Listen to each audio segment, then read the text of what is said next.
Então, para começar, Suel, a gente sempre diz que o sucesso ele é só uma fase, né? Ele é só um retrato de um momento, que tem todo um processo por trás. E é isso que a gente quer saber aqui no Célula, entender como é que foi todo o processo do Suel para chegar no Suel que é hoje, conhecido, com uma carreira com história, identificação Mas total. quer saber tudo desde o comecinho? Não, ou eu posso ocultar? Fica à vontade, fica à vontade. Na verdade, a gente quer entender assim, quais foram os pontos chaves assim, da tua caminhada, porque... Sim. Olha, tiveram alguns, cara. Tiveram alguns pontos que eu considero fundamentais, né? Porque sem esses acontecimentos, com certeza eu não estaria aqui.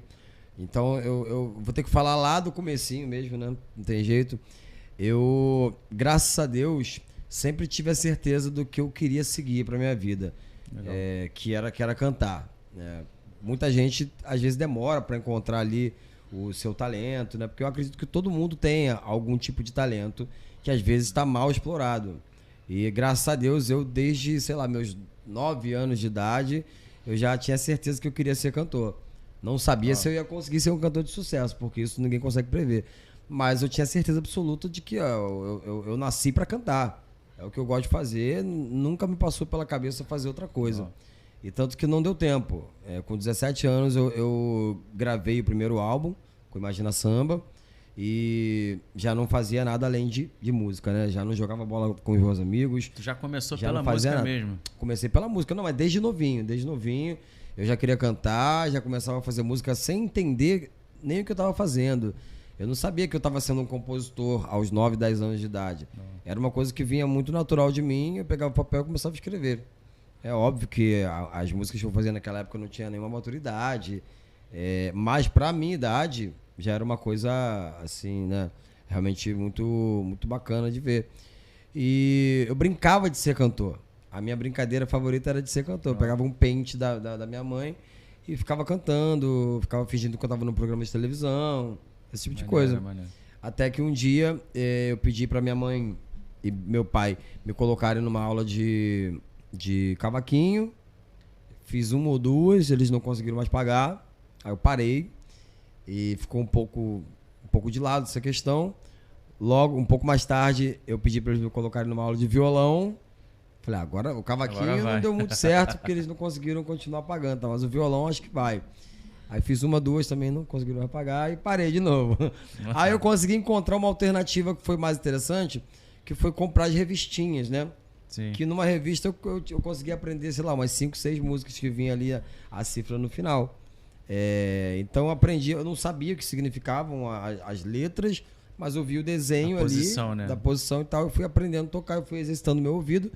Das revistinhas eu comecei a aprender muita música de ouvido. E eu tocava violão, até que o Guiné, meu primo, me convidou para fazer parte do Imagina Samba. O Imagina Samba já estava montado, faltava só o cara do violão, que no caso era eu. Não entrei para ser o cantor, entrei para ser só o cara do violão. Depois eu aprendi a tocar cavaquinho, a gente teve uma baixa no grupo, o cavaquinista acabou saindo. Mas aí tu já começou da terceira aula, né? Já tinha feito Então, duas. aí que tá, essa história é maneira, essa história é uma história de superação. Eu dei essa volta porque tem essa história de superação logo no comecinho ali. No bairro onde nós morávamos, em Nova Iguaçu, todo mundo tinha um grupo de pagode, todo moleque tinha um grupo de pagode, então todo mundo que tocava cavaquinho já estava em algum grupo. E naquela época não existia essa coisa de contratar um músico. Era todo mundo do grupo. Era 15. Vambora, vamos junto, dá a mão aqui, vambora, gente. Então todo cavaquinista que eu conhecia já fazia parte de um grupo. Eu falei, mano, não existe um grupo com pandeiro, tantã, repique e violão. Cadê o cavaquinho? A gente não tá conseguindo achar... Eu tocava violão. A gente não tá conseguindo achar um cavaquinista, não tá conseguindo... Eu peguei um cavaquinho emprestado com alguém e falei, deixa eu ver aqui, cara. A essa altura eu já sabia o nome das cordas, né, do violão, e cada casa que eu apertasse ali, se era um dó, virava um ré bemol, um ré, um mi, né, apertando ali. Sim. Eu falei, deixa eu ver como é que é um dó no violão. O dó é formado, agora eu não vou lembrar, tá, gente? Tem tempo que eu não toco, mas o dó é formado de tá e tal. Deixa eu ver no cavaquinho como é que é. Coloquei ali e tal, fiz o som no cavaquinho plain, fiz o som no violão plain. Pô, acho que isso aqui é um dó, tá igual. Beleza. E fui assim, aprendendo os acordes, comparando ali com o violão e não sei o quê. Aí, óbvio, depois que eu sabia os acordes naturais, todo mundo que eu conhecia que tocava cavaquinho, eu falava, pô, me ensina a tocar aquela música. Como é que toca aquela música? Como é que toca aquela música? Eu fui aprendendo a tocar um monte de música. E aí, já melhorando o meu arsenal de acordes, eu consegui tocar outras pelo ouvido. Essa nota aqui serve pra essa música aqui também. Pelo ouvido que eu já tinha, aprendi a tocar outras músicas. E foi assim que eu aprendi a tocar cavaquinho. Aí eu falei pra rapaziada do grupo, falei, vambora, agora eu tô no cavaquinho. Tô com um cavaquinho emprestado ainda, que não era meu. Mas foi, e a gente começou a ensaiar de novo com o cavaquinho, deu outra vida e tal. E aí eu passei a tocar cavaquinho e a cantar. Cara, você tá falando assim, isso é muito legal pra quem tá assistindo, porque a primeira coisa que o pessoal fala assim, pô, eu não tinha dinheiro pra tocar, pra fazer uma aula, parava na primeira dificuldade, pararia talvez na primeira... Eu falei aqui de 3 dificuldades, né? 3 dificuldades, e assim, pô, muito, muito maneiro quando você sobrepõe, né, ou transpõe a condição que é colocada ali, né? E naquela época não tinha o recurso da internet, né? Hoje tu entra no Google, tu entra no qualquer coisa. A internet pra mim eram as revistas. Era revistinha. Né? Revistinha e mesmo assim tinha época pra sair, tinha que ficar esperando sair a revista Cavaco, todas essas revistas. E você não podia escolher a música que você quer aprender, né? É o que vem ali e vambora. É verdade. Aí eu usava aquilo pra aprender. Eu não queria só aprender a música, eu queria aprender os acordes pra poder tocar outras músicas também. Na época do Imagina, você estava com 18 anos, mais ou menos? Começando? Eu comecei com 14. Com 14. E quando eu tinha 17, a gente gravou o primeiro disco, né? 14 a gente tocava nos bares em Nova Iguaçu e tal. Isso em casa sempre foi bem resolvido? Seus pais... Mais ou menos. Minha mãe não queria muito que eu seguisse o caminho da música, porque ela sabia, né? Que é um meio... Além de ser muito competitivo, a madrugada, né? É perigoso para um garoto de 14 anos. Por mais que a gente só tocasse no nosso bairro, né? Eu tocava na rua de trás ou 2 ruas depois da minha casa, era muito perto, mas querendo ou não, era à noite e tal, então minha mãe não era muito a favor. Só que ela nunca me contrariou, sabe? Eu sabia que ela não queria que eu seguisse esse caminho por conta da periculosidade da rua, dos horários e tal. Mas ela nunca me vetou, não. Aí ela mandava meu pai ir junto. Meu pai ia tomando conta, ficava lá e tal. Aí, de tanto que ele foi, hoje ele trabalha comigo. Hoje ele faz parte da nossa produção lá e tal. Mas só assim que a minha mãe deixava eu ir pra rua pra fazer show. Mas foi tranquilo isso pra você, assim, conviver sabendo que ela não era tão a favor? Como você estava determinado, né? Olha, na realidade... eu sabia que ela não era contra eu ser um cantor. Entendi. Ela tinha medo, né, e ficava preocupada pelos possíveis perigos que eu poderia correr ali por conta do horário, que eu estava na rua e tudo mais. Mas ela nunca foi contra eu cantar. Mas, como você falou, eu estava tão determinado, mesmo com 14 anos de idade, eu sabia que era aquilo que eu queria para minha vida, que mesmo se ela fosse contra, isso não seria um empecilho. Óbvio que ia ser muito ruim eu ter que contrariar a minha mãe com um sonho, né? Ela não me apoiar num sonho, mas graças a Deus não foi isso que aconteceu. Ela tanto me apoiou, como ela abria a mão do meu pai ficar com ela para ir comigo, para ir tomar conta de mim. Então, de certa forma, ela me apoiou sim. E em casa não tinha ninguém músico, né? Tinha sim. O pai do Guiné. O Guiné é o fundador do Imagina Samba. Perdão. É meu primo, ele. O pai dele já tinha trabalhado com o grupo Pirraça e o grupo 100%. Então, foi daí que começou o meu amor assim, pelo samba, pelo pagode, porque ele sempre levava os novos LPs ou as fitas cassete que eles lançavam, ele levava pra gente. A gente ficava lá ouvindo e tal. Em relação o seu caminho, independente de aula, né, uma coisa muito mais instintiva, você chegou a ter algum tipo de... Não sei se a palavra certa seria preconceito, mas algum pessoal do meio em si questionando, julgando o fato de, pô, tá errado. Existiu algum tipo de resistência no início, naquela fase de aprendizado? Que você caminha sozinho, Não, porque como a gente tocava no bairro e tal... existia sim uma competitividade, mas Pra te falar a verdade, cara, eu não tomei conhecimento. Eu acho que a verdade é mais essa.